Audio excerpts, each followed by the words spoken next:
If you are listening right now, is anybody out there? Let's dive into these questions and see what we can come up with. It's going to be an interesting, definitely interesting conversation, to say the least.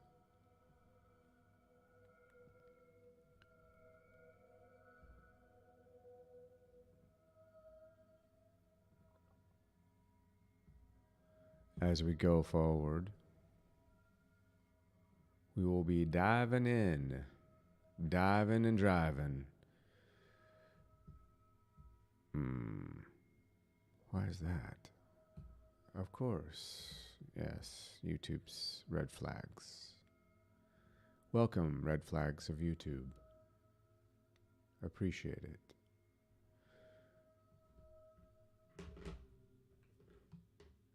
And we're going to talk about some things tonight that are going to be pretty interesting. I think we'll find that they are pretty exciting. So when you pop in, be sure to smash that like button.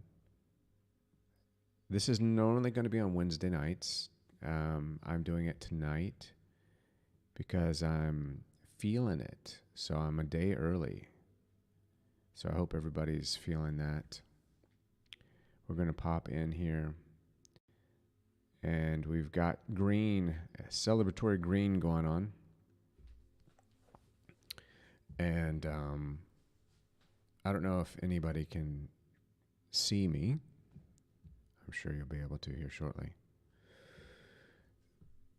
I've got my Clark Kent glasses on, so in Clark Kent mode. And let me drop the mic down a little bit so I can give you a lowdown on what's going on. I'll turn this up a little bit so you're able to hear me better so I don't have to molest my microphone. Let's see. All right, everyone. Let's hit the sofa cam. And then you can see Batman knocked out over here on his heating blanket with Yoda in the back. That's how things work out here. That's the way we roll. That's the way we do things. So welcome, everyone that's here. I appreciate you being here. And we're going to dive into some topics involving aliens and angels. Some things in the Bible. I've got some articles that I was looking through. But before I dive into those, I just wanted to raise a couple possibilities. I just wrote a book called The Conscious Universe. It's on Amazon. Let me get it. Oh, wait, why are we...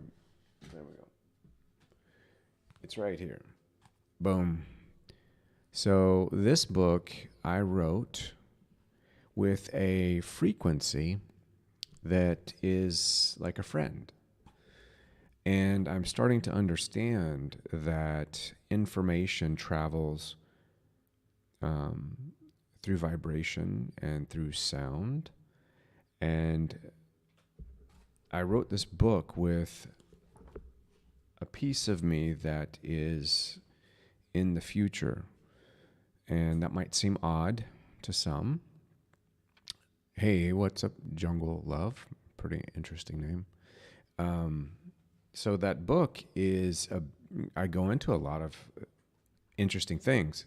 And I published this right before all this stuff started happening. I talk about time and space travel. I talk about ways to use a sigil and exploring astral projection. But go into a lot of different ideas. And I discuss how it is that I became involved with this future self.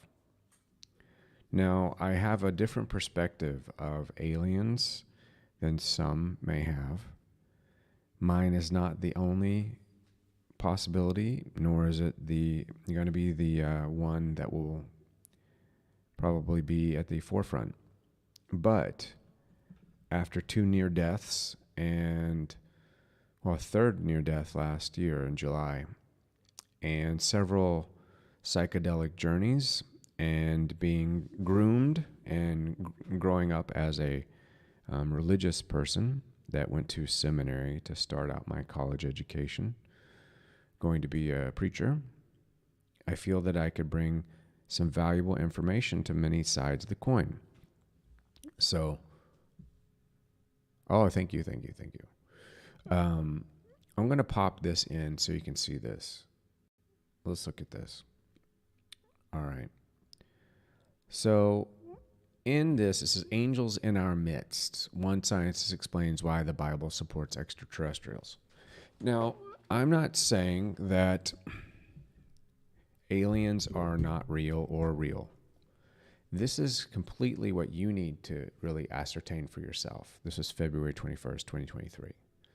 It's a video, but it goes into some of the evidence that they have, which we have yet to see. We've seen some shoddy videos, but we do know that there is a lot of money missing, and that's one of the aspects. But we do have a lot of telescopes looking up. We, like in the movie Leonardo DiCaprio did, Look Up. We do have a lot of information. Angels are beings that have existed throughout eternity as God's messengers, says Dr. Hugh Ross.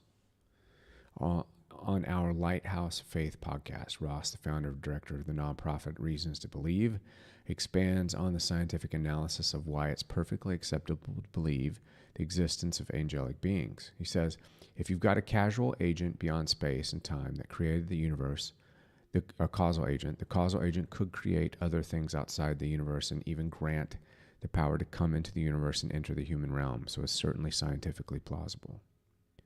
Now, given that, we've got like Isaiah 6:3, and I'm not diving into the Bible. I'm not a Bible banger. I have no animosity towards Christianity at all. I believe Yeshua ben Yosef was a fantastic person. Saw him in my near death. So I'm not throwing shade on any certain belief. I'm just approaching this from an open space. It says the seraphim are only mentioned once in the Bible as beings who continually worship the Lord, saying, "Holy, holy, holy is the Lord of hosts. The whole earth is full of his glory." So we know that there's a lot of things that exist, a lot of dimensions, a lot of realms, and we know that there's a lot of possibilities that are happening in this, right?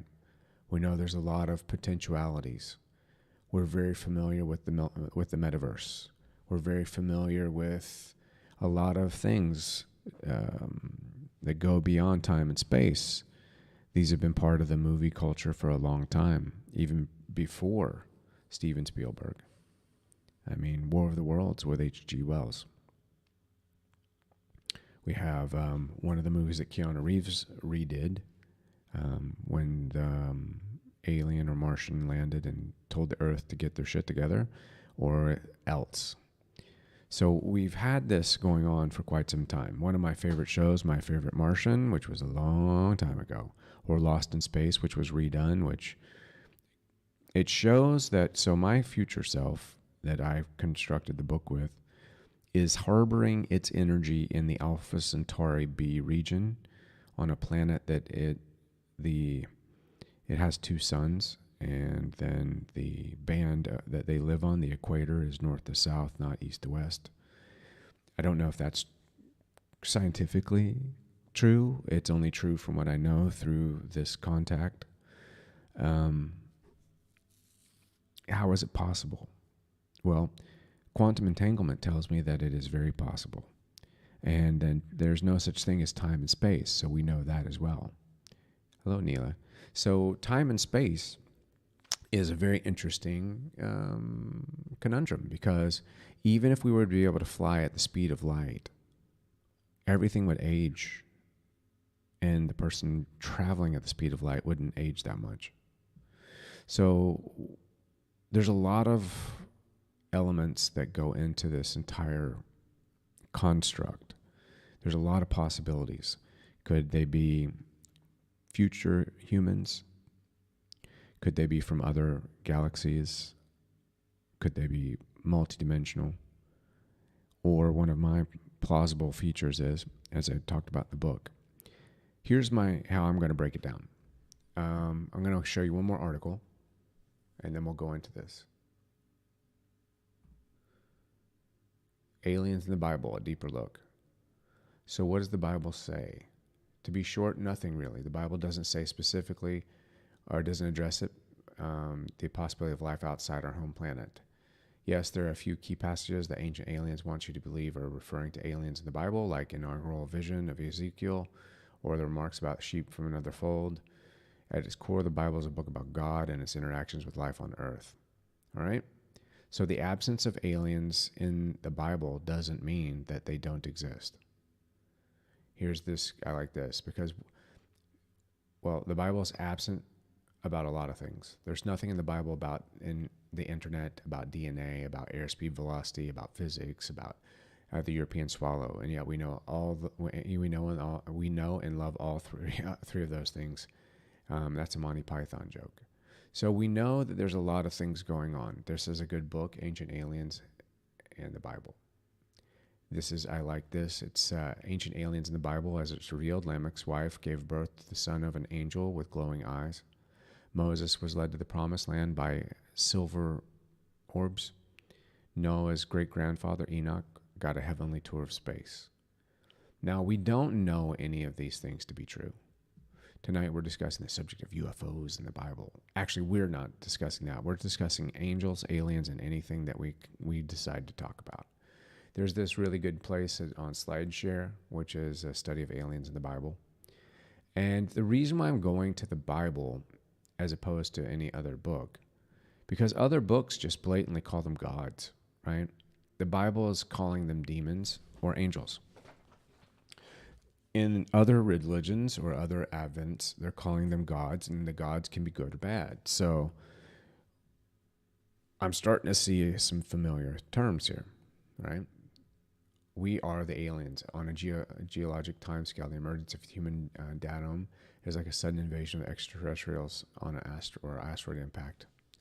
So there's many, many different theories. Here's another one. Let's go. This is space.com. Later, I don't want to subscribe to you, lame ass. Are the aliens us? UFOs may be piloted by time-traveling humans, the book argues. Now, so we know, that's a cool picture, by the way. So now we're gonna go back. We're gonna leave Google for a minute, and we'll come back and we'll look at those things. So here's my take. What we've got going on. We know that. Okay. I know when I died, I went somewhere else. I know that my near-death experience 2 times and then a 3rd time last July, all 3 were different but the same. The first time I saw Jedi Krishnamurti, and I was 21. Impossible for me to know this person. Absolutely impossible. And didn't encounter the idea of who this person was until after 9/11. Had no idea who I saw in that time until then. Just happenstance brought me to him and his center in Ojai. Now, near death number 2, drowned in a river, was pulled out of the river and 2,000 years ago by Yeshua ben Yosef, who definitely doesn't look like the dude that's on the cross in the Catholic Church and doesn't look like James Caviezel, and told me after being with him for 3 years on the other side, in 5 minutes on our side, that the guy that you guys have up on the cross isn't me. It doesn't even look like me. And I wrestled with these things a long time because I did grow up religious, right? Then I went and I began doing the practice of psychedelics through ayahuasca. And in a way, it raised more questions than it gave me answers, which is great because I love questions. I love curiosity. That's the nature of what makes us a creator, is our curiosity. And then I went forward last summer and had left ventricle issues with the electrics of the heart, and flashback, another DMT experience. And in this one, it was all about love, about life, about letting go of predisposed ideas. And I connected even deeper with the frequency that I called Dorian, which is the door to Ryan, which, as Rudolf Steiner would put this, as outside of the eighth sphere, outside of the game of heaven and hell, outside the game of good and evil, the line directly to the soul that sits in accordance with my experience across any timeline, across any universe, existing at all. Now, knowing that, my main thought here is we're dealing with multiple. So just like we're dealing with, we're a multidimensional being, as above, so below. It tells me, as above, so below, the Hermetic principle, first and foremost, the all, correspondence, aka communication. These events that are unfolding are going to be both. They will be from above and be from below. Now, could this be heaven and hell? It's possible. Could this be good and evil? Plausible, because let's face it, Lucifer has gotten a pretty shady rap. Everything and it's like a funnel for everyone and their bullshit, and it goes directly to. It's like if everybody, like, imagine like you're spitting your curses, your jizz, your funk juice, the evil that's inside of every one of us. And this bottle's Lucifer. It's empty right now. So I pass it around to all of us sitting at a table. We spit in it, our evil juice. We'll fill it up, and then we'll call it Lucifer. Lucifer is the veil between us and the truth. The truth is that we don't need a devil to be a devil. And when we realize that, we will be so far beyond good and bad. Yes, I hear you, Bubba. That I believe we'll have a different conversation. The funny thing is even when in Christianity, when we would say, "Get behind me, Lucifer." And for anyone watching that is a Christian that wants to give me shade, I can say Jesus Christ, the Lord and Savior. I can say that I love Jesus, but I call him Yeshua after my experience. And if you look up the name of Jesus and you look at the things that were going on, I would question using someone's incorrect name.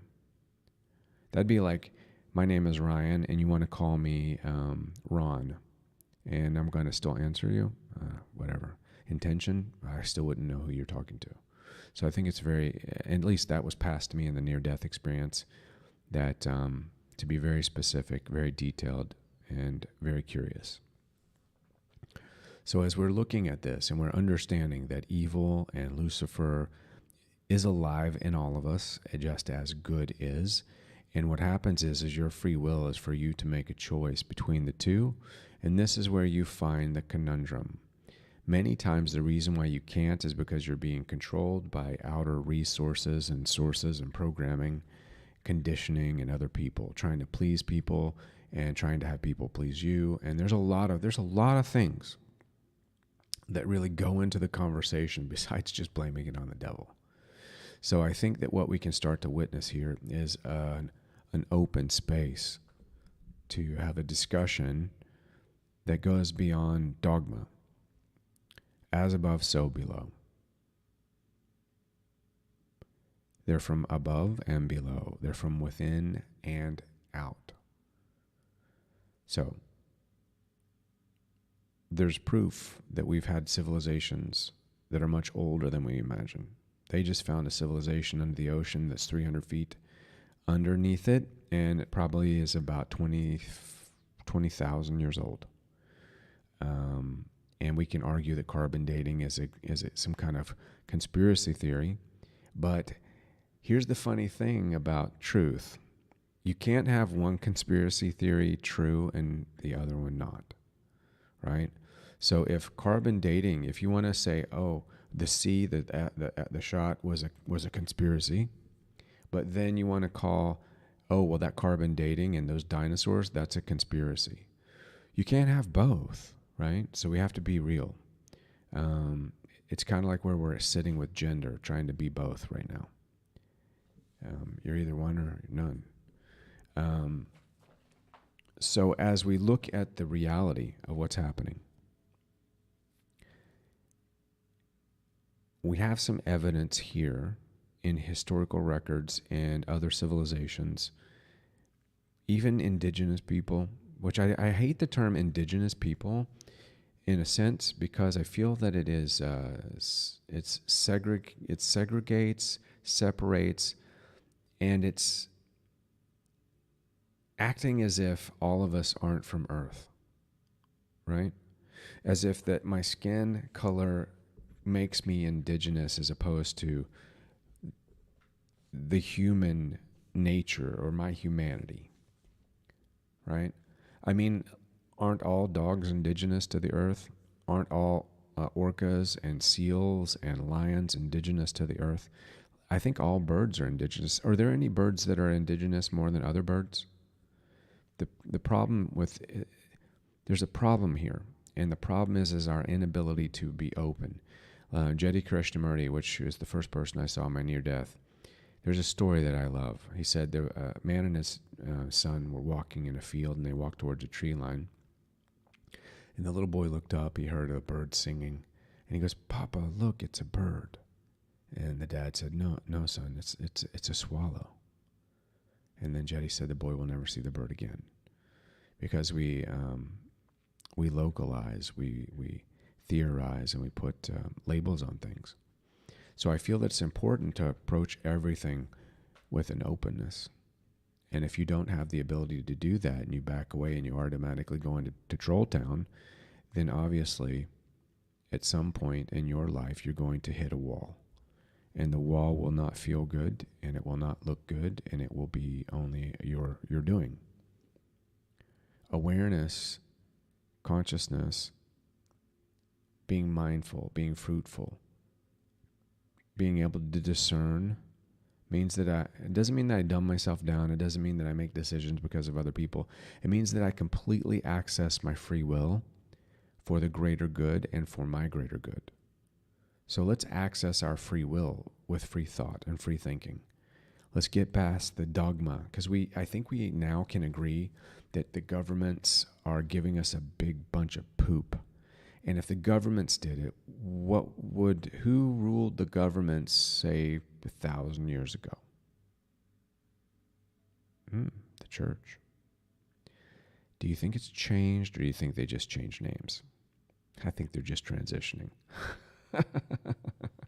So as they transition into a different gender, going from church to government, going from kings and queens to church to government to now gods, what are we going to do?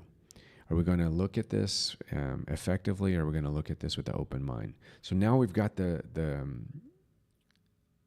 we've hashed out the who's who and how we can look at this.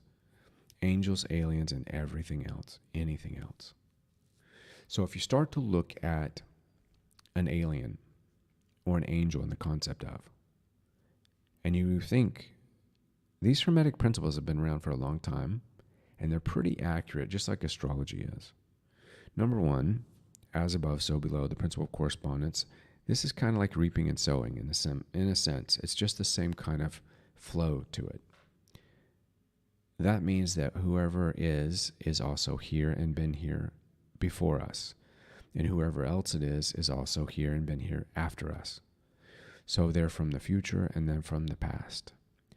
Are they alive at the present moment because they're living in our timeline? 100%. the meek shall inherit the earth. Do you think that only happened here, or do you think it could have happened before Eden? Do you think there was another Eden? There is proof to some degree that there was something before the pre-Adamite. So perhaps what Admiral Byrd saw in Antarctica and what the aliens saw, the ant people that talked about an ark, ant ark, and perhaps some of these other skinwalkers or folklore from in so many different places. Maybe they're talking about something that's been here for the whole time. Now, if I were a creature or maybe they weren't human, maybe they were pre-human, maybe they looked similar, maybe they were bigger, maybe they were badder, maybe, well, who knows? Whatever happened, they didn't do it correctly. We've got a chance to change that. So, of course, would they be hesitant to talk to us? Well, if the meek inherited the earth, that means they probably have some kind of mojo that we don't have. The Bible talks about it. Other books talk about it. Vimanas, and talking about portals and burning bushes and all kinds of stuff. So if you want to believe a bush can burn, can you believe in a portal? Can you believe that Bigfoot, Sasquatch, also called Yahweh in some parts of Canada, could you believe that that could be the meek from the previous version of this earth? Not a monkey. Maybe it's the missing link. Maybe it is the builders of the mass structures, or part of the builders. Wookiees, maybe. Maybe there's Chewbacca. Either way, maybe they are the meek. Maybe they did inherit the earth. And maybe what went underneath the earth, which is talked about in Shangri-La or talked about in Agartha, these are Garthians. Even Hitler had a couple of these little beauties working with him, creating bells and UFOs and bombs and stealth bombers. So I think that perhaps these Agarthians were Atlanteans. They also wouldn't want anything to do with us, which is kind of what Admiral Byrd's depiction said in his diary. Now, if Admiral Byrd was an honorable man, which to be an admiral means that you're in charge of big ships, a lot of bodies, and you're well trusted. And then after he went to Antarctica, if what he said wasn't true, why Operation High Jump? Why take battleships and aircraft carriers down to the Antarctica or whatever they had at that time? Right? Why is there a place that exists with a treaty with every country that can't stand each other? And why is this all talked about? Why are these whistleblowers coming out and talking about it? Well, so we've got the below part. We've got the beings part. We've got the people that have been here before us. We got Bigfoot and whatever that is, and we've got gold beings or Nordics, whatever they are. Could those be construed as angels and demons? Definitely. If I saw Bigfoot in a forest shadowing me, I'd think that was a doggone demon. And if I saw some 7-foot tall blonde being that floats down and gives me some goodies, I'd think they're an angel. And I'm not doing this to placate to anybody's faith, because I admire you if you have faith. I admire your standing. Just, what we're all going to witness, what's coming up. Discernment is definitely what we're all going to need to dive into. So depth is the way to discernment, going deeper within the self, getting deeper into your understanding of life. Getting that beautiful depth here is going to be priceless. Now, as we start to look at these things, so we know that we've got the before, we've got the as below. Then we've got here, starts to sound like the myth of Thor and Odin, right? You've got Asgard, the Rainbow Bridge, and you've got the levels of Earth.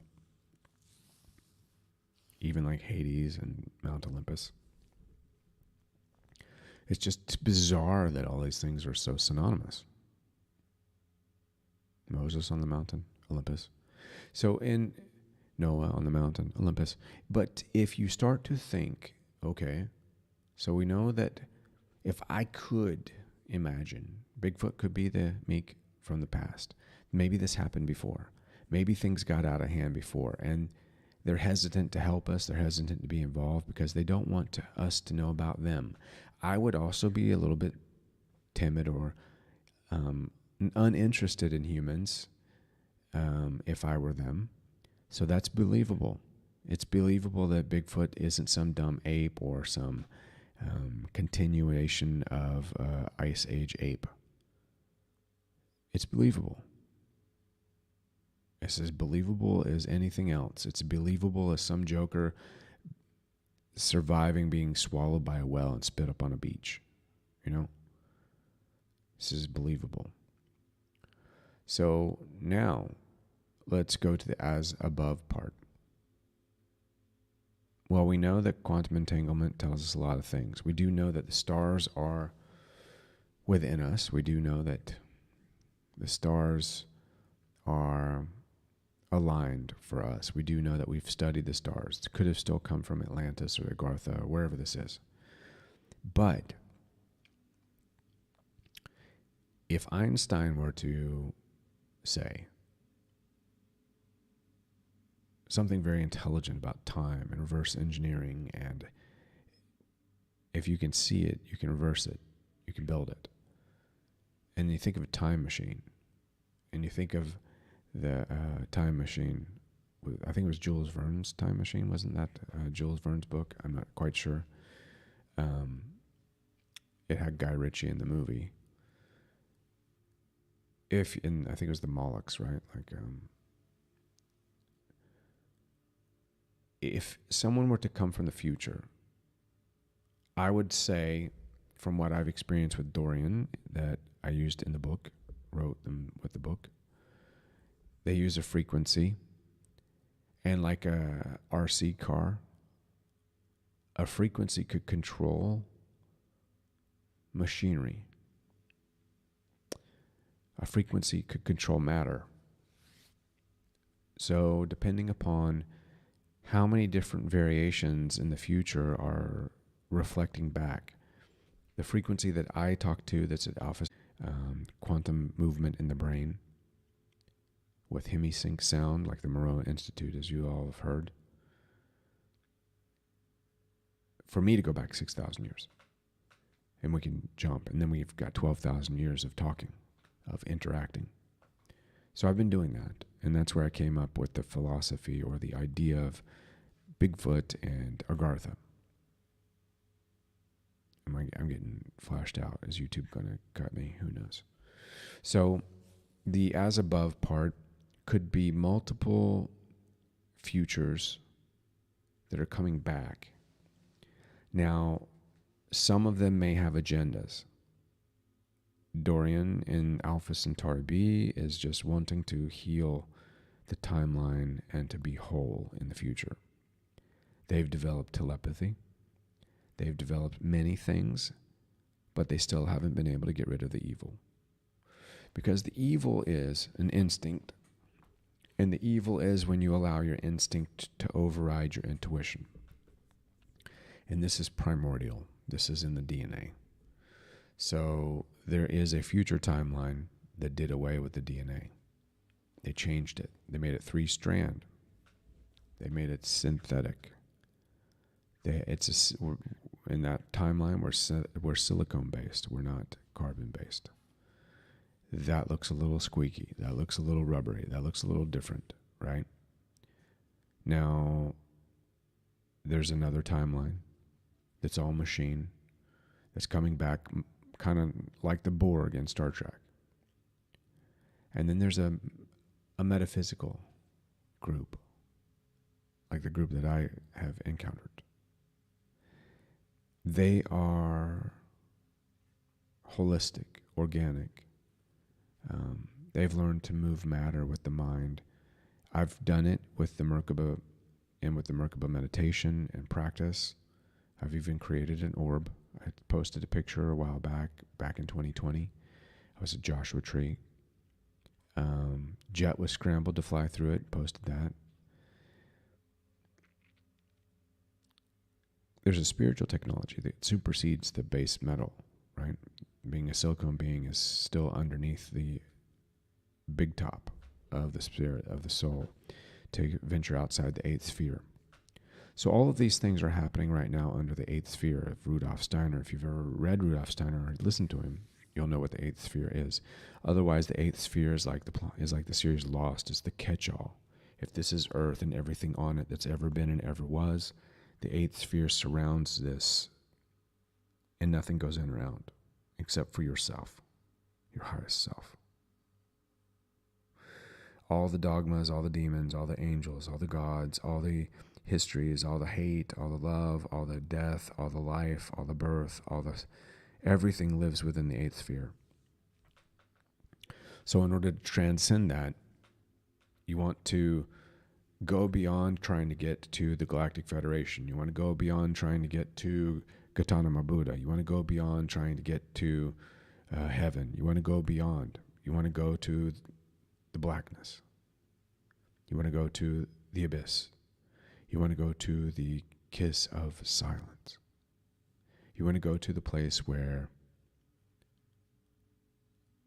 only potential exists. You don't want to live there, but you want to go there in your mind. You want to envision that. I'm going to create a meditation to do that, and I'll post it here. So you can see what it feels like to be absent of all the clutter and all the craziness, to bring you back to a place of pure curiosity, pure creation, pure love. And hopefully, if you've done it enough and you can plant a seed. A seed is literally a secondary source to remind you of your potential, your possibility, your connection to go beyond the limitations and the expectations of this sphere that we live inside of. Now, our reality still exists here. And once you've gotten that seed and you know that there is a space that exists outside of that, and that being that is responsible for all of this is that space, it gives you a different protocol, and you can begin to see the different timelines move and go. And this is going to be a very interesting space for you. And one of the ways there is to start asking questions, to start looking deeper, to not believe what you're told or sold, not even me, not even now, but to explore it for yourself, to hear something and allow it to move within you. And the proof that you seek is not going to be something that you can hold. If you can hold the proof in a book, all you have is belief. But when you can go beyond the book into the being, to become one with God, you can go into the knowing. And this is why I love that so many near-death accounts have been spoken and told and talked about as of late. There's a channel called Next Level on YouTube, which I love,